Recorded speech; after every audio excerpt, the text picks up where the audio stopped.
નમસ્કાર દર્શક મિત્રો, બ્રેકિંગ ન્યૂઝમાં આપનું હાર્દિક સ્વાગત છે. આપ જોઈ રહ્યા છો ગુજરાત ન્યૂઝ 24.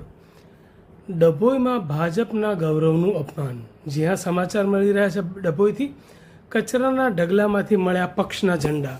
કાર્યક્રમમાં ભારે રોષ.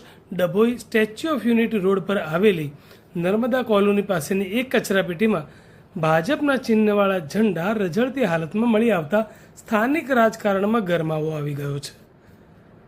ડભોઈમાં ભાજપનું એક હતું શાસન હોવા છતાં પક્ષના પ્રતીક સમાન ઝંડાઓ કચરાના ઢગલાઓમાં જોવા મળતા અનેક સવાલો ઊભા થયા છે. ડભોઈ નાનોદી ભાગોળ વિસ્તારમાં નર્મદા કોલોની પાસે આવેલી જાહેર કચરાપેટીમાં આજે સવારે ભાજપના કેસરિયા ઝંડાઓ કચરા સાથે પડેલા જોવા મળ્યા હતા.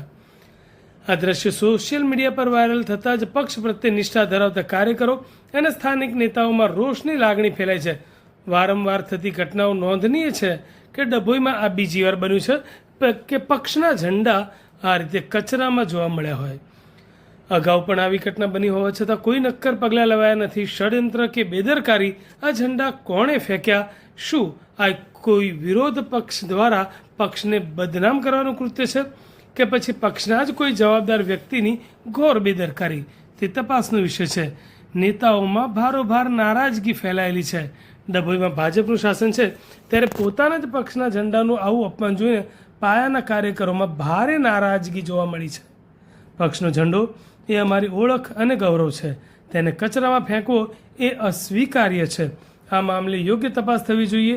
હાલમાં આ મુદ્દો ટોક ઓફ ધ ટાઉન બન્યો છે. જો ભાજપ સંગઠન દ્વારા આ બાબતે સીસીટીવી ફૂટેજ અથવા સ્થાનિક પૂછપરછ કરીને તપાસ કરવામાં આવે તો જ સત્ય બહાર આવી શકે તેમ છે.